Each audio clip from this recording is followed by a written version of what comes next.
नमस्कार मित्रों, मैं हूं आचार्य ऋषि शास्त्री और आप देख रहे हैं शिक्षा सनातनी।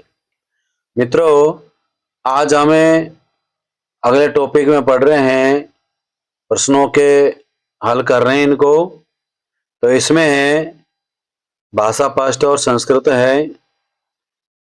पठति इति पदम लटि परिवर्तन। देखिए यहाँ पर जो पट धातु है, इसमें क्या करना है कि जो पठति दे रखा है ना, उसको लिट लकार में प्रयोग करना है। ठीक है। अब लिट लकार में प्रयोग करेंगे तो कैसे करना है, देखो पठेत होता है, जो पठेत शब्द है पट धातु का, वो होता है विधिलिंग में, है ना।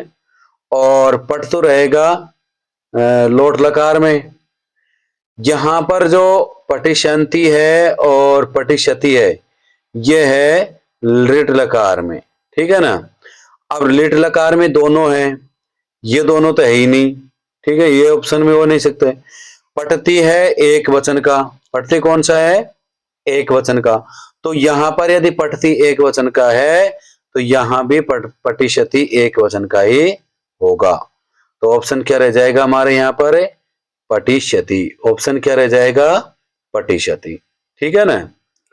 अगला क्वेश्चन है 78 इति संख्या संस्कृते लिखतु। देखो जो 78 दे रखा है ना, इसको संस्कृत में लिखना है। तो अब संस्कृत में लिखने के लिए क्या करना है कि अष्ट सप्तति, अष्ट सप्तति, ये भी इसमें सही आएगा। ठीक है, ये भी इसमें सही है। अष्टा सप्तति, यहां पर संधि कार्य करके दिया है तो अष्टा सप्तति, ये भी सही है। अब ये दोनों आंसर में सही है, लेकिन यहां पर है अष्ट सप्तति और अष्टा सप्तति, ये दोनों यहां पर मिल चुके हैं। ठीक है ना, तो दोनों एक जगह मिल गए। तो यहां पर ऑप्शन में क्या हो जाएगा कि अष्ट सप्तति और अष्टा सप्तति, तो यहां ऑप्शन में सी हो जाएगा। ठीक है। अगला क्वेश्चन है, यहां पर है एकारस्य उच्चारण स्थानम किम। जो एकार दे रखा है, जो एकार दे रखा है, उसका उच्चारण स्थान क्या होगा। ए का उच्चारण स्थान क्या होता है, तो देखिए यहां पर है, पहले तो इसको देखिए ऑप्शन में कंठ दे रखा है। तो कंठ में क्या होगा कि अकु है विसर्जनीय नाम कंठ है, अकु है विसर्जनीय नाम कंठ है। तो ए और कु और है और विसर्ग का उच्चारण स्थान क्या होता है, कंठ। ठीक है ना। उसके बाद में है कंठोष्टम। अब कंठोष्टम किसका रहेगा, ए दो तो ए दो तो कंठोष्टम हो जाएगा। ठीक है ना। और उसके बाद में यानी ओ और औ का उच्चारण स्थान क्या होता है, कंठोष्ट। ठीक है। उसके बाद में आता है कंठ तालु, क्या आएगा, कंठ तालु। अब कंठ तालु में अपन को क्या करना है कि यहां पर ए दई तो, अब ए दई तो में क्या करना है अपन को, ए और आई, ए और आई है, इसका उच्चारण स्थान क्या होता है, कंठ तालु। उसके बाद में आता है तालु, है ना।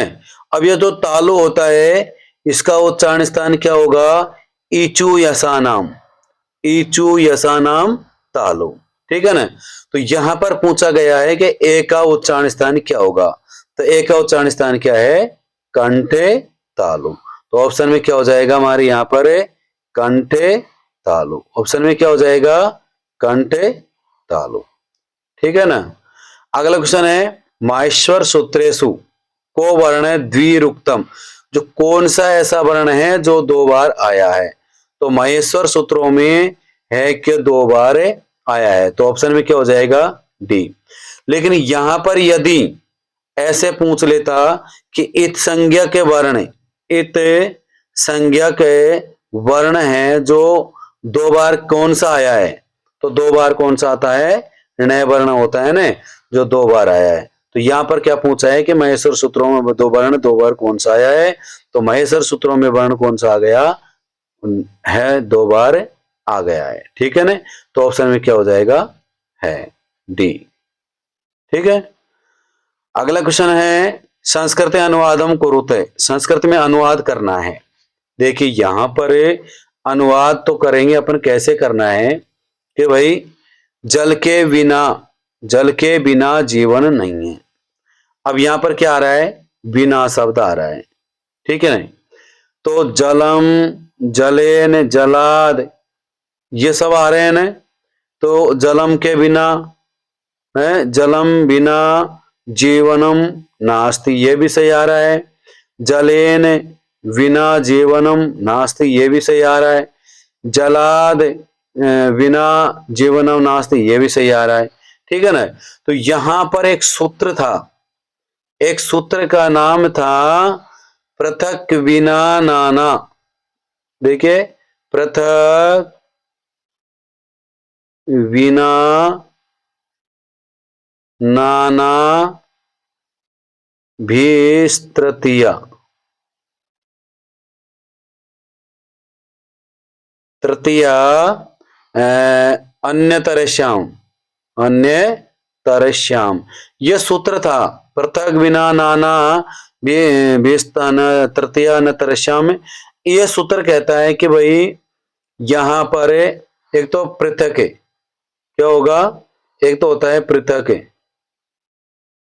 है ना, ये क्या होगा, पृथक है, नाना है ना, और विना, इनके योग में, इनके योग में कौन सी विभक्ति का प्रयोग किया जाता है, एक तो द्वितीया, कौन सी होगी, द्वितीया। उसके बाद में तृतीया, कौन सी होगी, तृतीया। और होती है पंचमी, कौन सी होगी, पंचमी। ये तीन विभक्तियों का प्रयोग किया जाता है। तो यहां पर जलम, जलेन, जलाद, तो यहां पर तीनों विभक्तियों का एक साथ प्रयोग किया गया है। तो ऑप्शन में क्या रह जाएगा हमारा, यहां पर ऑप्शन डी सही हो जाएगा, ठीक है ना, ऑप्शन डी सही हो जाएगा। कर लोगे ऐसे, कोई दिक्कत है। चलते हैं आगे।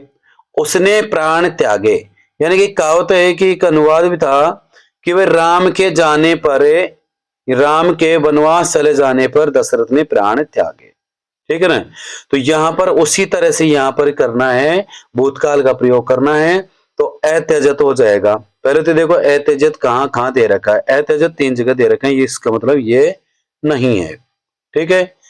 अब ये नहीं तो उसने के तो क्या करना है, स का प्रयोग करेगा। ये देखो स का हो गया, तो फिर ये गलत हो गया।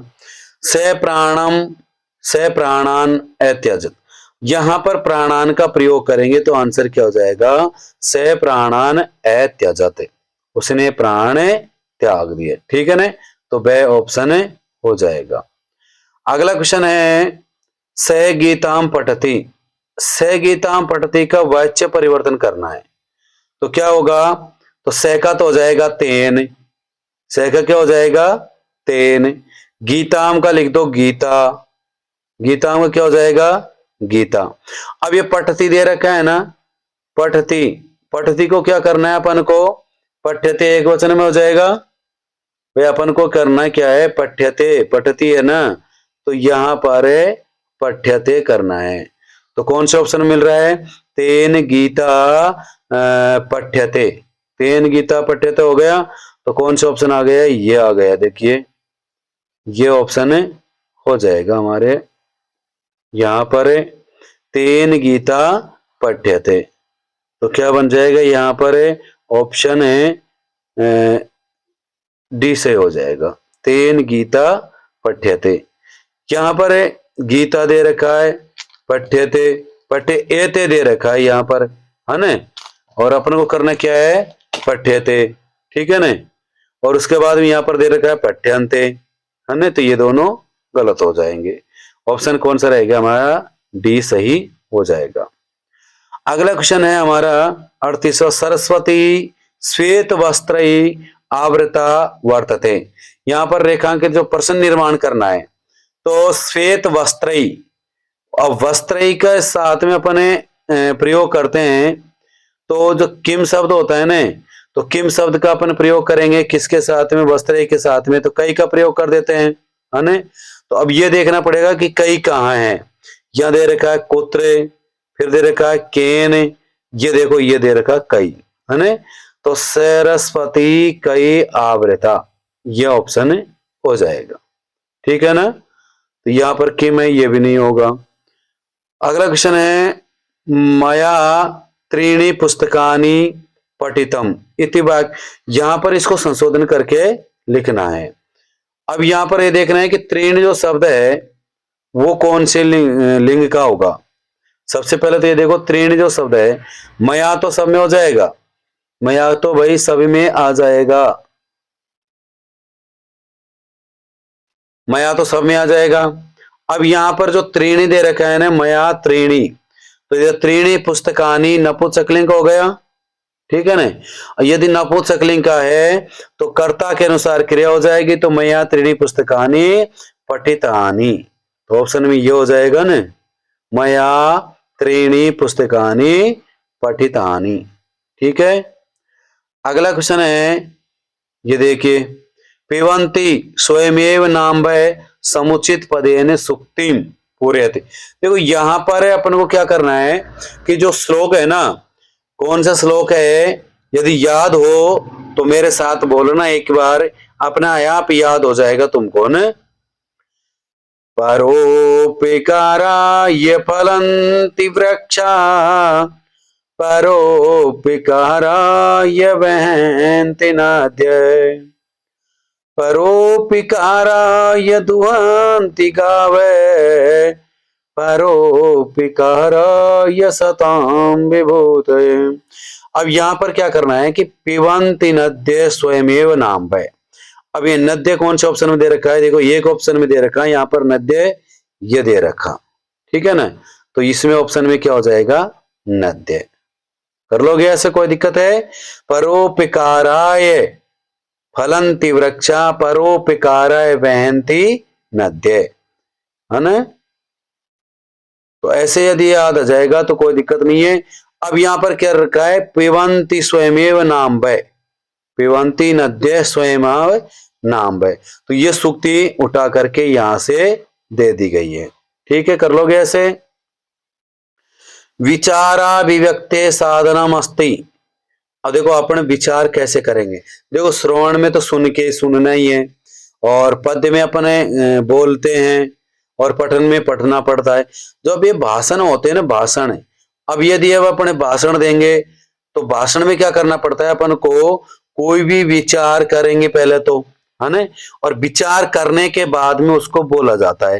भाई अपन कहीं भाषण दे रहे हैं, भाई अपने मन में विचार आएंगे तभी तो बोलेंगे ना, तो उसको बोलते हैं विचाराभिव्यक्ति साधन। कौन सा है ना, साधनम अस्ति, तो साधन है भाषण। ठीक है, भाषा अपने यह प्रयास नहीं होगी तो कोई कार्य नहीं होगा। अब ये देखिए कौन सा क्वेश्चन दे रखा है, 42वां। अब यहां पर देखो कितना अच्छा क्वेश्चन दे रखा है, हर पेपर में हर क्वेश्चन में एक न एक क्वेश्चन आया है यहां से। चतुर्षु कौशलेषु द्वितीयम अस्ति, यहां पर स्वरण भाषण पठन लेखन है, हर बार बताया है कि श्रवण भाषण पठन और लेखन। ठीक है ना, श्रवण भाषण पठन लेखन, इनमें से नंबर 1 पर ये रहेगा श्रवण, नंबर 2 पर भाषण, नंबर 3 पर पठन, और नंबर 4 पर कौन सा हो जाएगा, लेखन। तो इनमें से कौन सा पूछ रहा है ये कि चतुर्षु कौशलेषु द्वितीयम, तो दूसरा पूछ रहे हैं ना, तो कौन सा ऑप्शन रह जाएगा, भाषण। तो ऑप्शन क्या रह जाएगा हमारा, बी। ऑप्शन क्या रह जाएगा, ऑप्शन हमारा बी रह जाएगा, जिसमें भाषण है। ठीक है ना, अगला क्वेश्चन, संस्कृत शिक्षण से, संस्कृत शिक्षण से मनोवैज्ञानिको एवं सिद्धांत है, इसमें मनोविज्ञान सिद्धांत कौन सा है। अब देखिए यहां पर जो सिद्धांत होते हैं ना, वो जो सबसे अच्छा और कार्य करने वाला होता है उसको मनोवैज्ञानिक मानते हैं। ठीक है ना, सबसे बहुत ही अच्छा होगा तो उसको मनोवैज्ञानिक अपने आप मान लेते हैं। तो यदि अपन में रुचि का सिद्धांत को माना गया था, यहाँ पर किसको माना गया है, रुचि का जो सिद्धांत है उसको मान लिया गया है। ठीक है ना, संस्कृत शिक्षण से प्राचीनतमो विधि, संस्कृत शिक्षण की प्राचीनतम विधि कौन सी है। अब यहां पर अपन देखते हैं कि जो प्रायण विधि है, पाठशाला विधि है, प्रश्नोत्तर विधि है और आगमन विधि है। ये हालांकि सभी प्राचीन विधि है, लेकिन इनमें से क्या है कि आगमन निगमन विधि है और पाठशाला विधि पहले गुरुकुलों में पढ़ाते थे ना, तो वो भी प्राचीन है। पारायण विधि है, प्रश्नोत्तर विधि है। तो यहाँ पर इनमें से कौन सा सबसे सटीक रहता है? तो जब गुरुकुल में अपन जाएंगे, पाठशाला बोलते थे इनको, पाठशाला विधि के नाम से भी प्रसिद्ध होती है। इसको प्राचीनतम विधि, प्राचीन विधि के नाम से भी जाना जाता है। ठीक है ना, प्राचीन विधि के नाम से भी जाना जाता है। कर लोगे ऐसे? ठीक है। संस्कृत भाषा शिक्षणाय सर्वोत्तमो अयम विधि। इनमें से सबसे अच्छी विधि कौन सी होती है? संस्कृत भाषा शिक्षण की सबसे अच्छी विधि कौन सी रहेगी? संस्कृत भाषा शिक्षण की सर्वोत्तम विधि कौन सी है?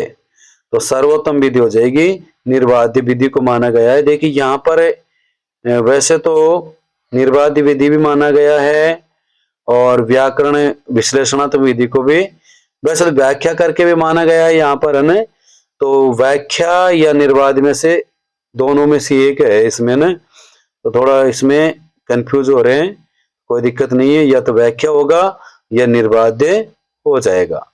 ठीक है ना। अगला क्वेश्चन है यहाँ पर उपचारात्मक शिक्षणोद्देश्यम नास्ति। उपचारात्मक जो शिक्षण है जो नहीं है यहाँ पर, है ना, तो इसमें क्या करना है? यह विधि छात्र व्यक्ति के काठिन्य निवारण, क्योंकि यह भी सही है इसमें भाई, छात्र के व्यक्तियों के काठिन्य निवारण करना, विषय के प्रति रुचि उत्पादन करना और समय से लाभ है, समय का लाभ। अध्यापक प्रतिस्पर्धा उत्पाद, जहां भी अध्यापकों के बारे में आता थे तो हो ही नहीं सकता। ठीक है ना, तो नास्ति पूछ रहा तो इसका मतलब ये नहीं है। ठीक है ना, तो ऑप्शन क्या हो जाएगा हमारा? डी ऑप्शन हो जाएगा, क्योंकि अध्यापक के बारे में जहां भी क्वेश्चन आता है वैसे तो ऑप्शन में तो वो ज्यादातर गलत ही रहता है। ठीक है ना। अगला क्वेश्चन है संस्कृत अध्यापन से अधिगम साधनानि मुख्यतः कति भागेषु विभक्ति। यहां पर 3 भागों में विभक्त किया गया था। कितने भागों में? 3 भागों में विभक्त किया गया है। शिक्षक से शिक्षण से आधारभूतानि भवन्ति। शिक्षक का जो शिक्षण होता है ना, वो कैसा होता है? देखिए यहाँ पर श्रव्य साधनों का भी प्रयोग किया गया था और दृश्य साधनों का प्रयोग किया गया है। तो श्रव्य साधन और दृश्य साधन के आधार पर किया गया था। ठीक है। अगला क्वेश्चन है लिखित परीक्षा ही प्रश्नानाम प्रकारा संति। लिखित परीक्षा के प्रकार कौन कौन से हैं? लिखित परीक्षा के प्रकार देखिए यहाँ पर लिखित परीक्षा के प्रकार कई जगह पर तो बताया गया था 3 प्रकार के और कई जगह पर बताए गए हैं 4 प्रकार के। ठीक है ना, तो ऑप्शन है हमारे क्या रह जाएगा? 4।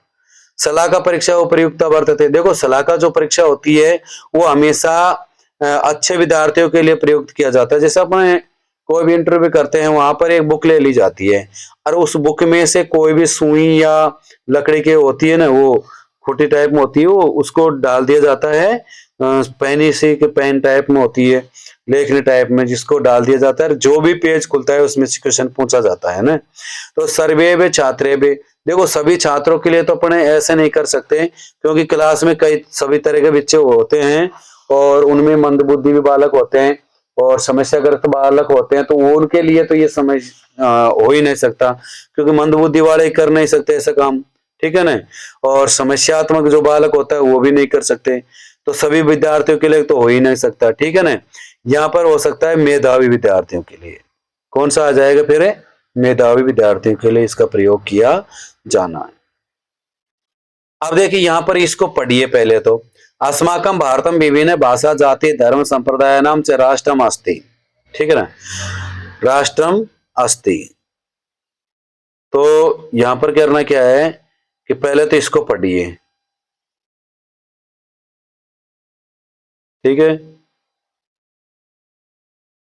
पढ़ने के बाद में अस्यैव एकतायै सर्वेषु जनेषु सुमति परमावश्यकी अस्ति और मत्यो भिन्नता एव विवादस्य कारणं भवति तदा सर्वेषां भारतीयानां मतयः समाना भविष्यन्ति तदा विवादस्य स्थाने संवादो भविष्यति, संवादेन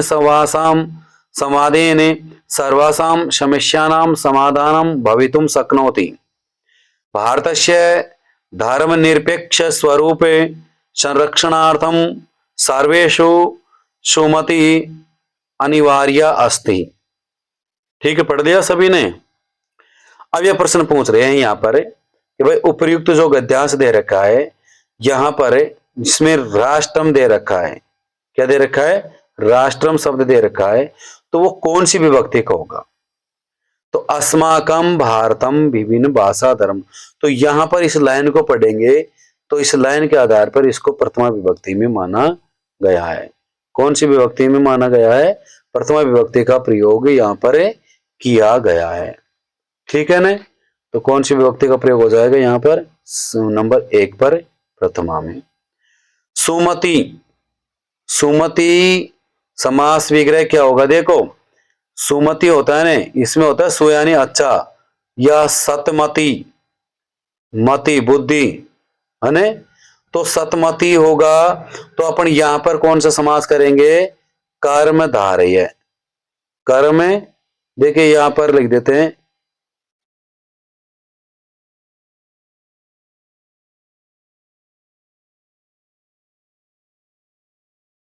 सतमति, सतमति हो गया। तो समास कौन सा हो गया यहां पर? कर्म धारय। अब कर्मधारय समास अपन कर रहे हैं तो ऑप्शन में कर्मधारय तो है ही नहीं, इसमें है ऑप्शन में, तो यहाँ कर्मधारय आ ही ना रहा है। तो यहाँ पर यदि कर्मधारय नहीं आ रहा है तो यहाँ पर कौन सा समास हो जाएगा? फिर तत्पुरुष समास हो जाएगा, क्योंकि तत्पुरुष का भेद कौन सा है? तत्पुरुष का भेद है कर्मधारय है। कर्मधारी जो समास है वो तत्पुरुष का भेद है। तो ऑप्शन में क्या आ रहा है? अपने सी आ रहा है, तो सी ऑप्शन सही हो जाएगा। ठीक है ना? अगला क्वेश्चन है सर्वेषां भारतीयानां इत्यत्र रेखांकित पदम अस्ति। देखिए यहाँ पर जो सभी भारतीय रेखांकित पद के बारे में पूछ रहे हैं यहाँ, तो यहाँ पर हो जाए विशेषण या विशेष्य, कौन सा होगा इसमें से कमेंट में जरूर डालना। तो यहाँ पर विशेष होना चाहिए ये, ठीक है ना, तो विशेष हो जाएगा ये। अगला क्वेश्चन है विभिन्नता इति पदे कै प्रत्यय। विभिन्नता में तो अपन को तल प्रत्यय हो जाता है। विभिन्नता में कौन सा प्रत्यय हो जाएगा? तल प्रत्यय हो जाता है, क्योंकि तल प्रत्यय नित्य रूप से स्त्रीलिंग में प्रयोग किया जाता है। ठीक है ना? तलंत प्रत्यय नित्य स्त्रीलिंगा भवति। अगला क्वेश्चन है संवादेन सर्वासां समस्यानां समाधानं भवितुं शक्नोति, अत्र रेखांकित पदे किम कारकम। अब यह कारक पूछा है संवादेन, इसमें कौन सा कारण? रामेण रामाभ्याम राम तृतीया, तो रामेण की तरह करेंगे तो अपन तो कर्ण कारक हो जाएगा इसमें। भाई अपन रामेण की तरह करेंगे तो कर्ण कारक ऑप्शन में हो जाएगा। ठीक है ना? और इसमें कर्ता के अनुसार है नहीं, कर्ता कर्म में द्वितीय विभक्ति नहीं है, संप्रदान अपदान पंचमी, संप्रदान चतुर्थी, तो यहां पर कर्ण कारक हो जाएगा। ठीक है? अगला क्वेश्चन को पढ़िए। अगला जो गद्यांश दे रखा है उसको पढ़ लीजिए। देखिए यहां पर जयपुर नगरम राजस्थान प्रांतस्य राजधानी अस्ति, अस्य नगरस्य निर्माणं महाराजा जयसिंह अकरोत्, अस्य नगरस्यैश्वर्यं निर्माण कौशलं सौंदर्यञ्च विलोक्य वैदेशिका अपि चकिता भवन्ति, इदं नगरं भारतस्य पेरिस नामना प्रसिद्धम। अब यहाँ पर देखिए जयपुर नगरम इति पद में लिंग कौन सा होगा? यदि जयपुर का आता तो यदि जयपुर के विसर्ग आ जाता है, तो जयपुर का विसर्ग आता है तो पुल्लिंग वो हो जाता। यहाँ पर आया जयपुर नगरम, तो जयपुर नगरम का हो जाएगा नपुंसकलिंग। क्या हो जाएगा? नपुंसकलिंग हो जाएगा। अगला क्वेश्चन है अकरोत् इत्यत्र को लकार। अकरोत् में देखिए यहाँ पर अपने बताया था कि जहां पर आपको अ दिखाई दे तो कौन सा लकार करना है? लंग लकार का प्रयोग करना है ना? तो लंग लकार का प्रयोग हो रहा है। ठीक है, लंग लकार ऑप्शन में है ही। अगला है राजधानी थी पदे के विग्रह। राज्ञ धानी, राज्ञाम धानी। देखिए राज्ञाम धानी, यहां पर कौन सा समास हो जाएगा? तत्पुरुषे तत्पुरुषे समास हो जाता है। यहाँ पर कौन सा समास हो जाएगा? तत्पुरुष से समास हो जाएगा। वैसे षष्ठी तत्पुरुष हो जाएगा, राज्ञाम शब्द होता है वहां पर, है ना। तो राज्ञाम धानी, राजा की धानी, राजधानी बोलते हैं उसको। नगरस्यैश्वर्यम इति पदस्य संधि विच्छेदम। देखिए यहाँ पर नगरस्य ऐश्वर्यम, यहाँ पर संधि होगा। देखिए नगरस्य ऐश्वर्यम, नगरस्य ईश्वर्यम, नगरस्य ऐश्वर्यम, नगरस्य ऐश्वर्यम। ऐश्वर्य शब्द तो ऐश्वर्य होता है, शुद्ध शब्द तो ऐश्वर्यम होगा, है ना। तो ऐश्वर्यम कितने में दिखाई दे रहा है? यहां भी दिखाई दे रहा है और यहां भी दिखाई दे रहा है। और यहां पहले क्या आ रहा है? एर, इधर को आ। तो देखिए यहां पर नगरस्य हो जाएगा, है ना। तो ऑप्शन क्या हो जाएगा यहाँ पर? डी ऑप्शन सही हो जाएगा, ठीक है ना। नगरस्य ऐश्वर्यम।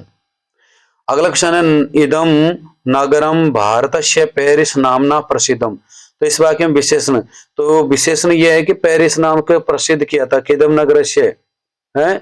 तो ऑप्शन में इदम का प्रयोग यह है, नगर प्रसिद्ध से इत्युभूयम। तो ये अलग ही ऑप्शन दे दिया, तो इसमें ये हो जाएगा, ठीक है।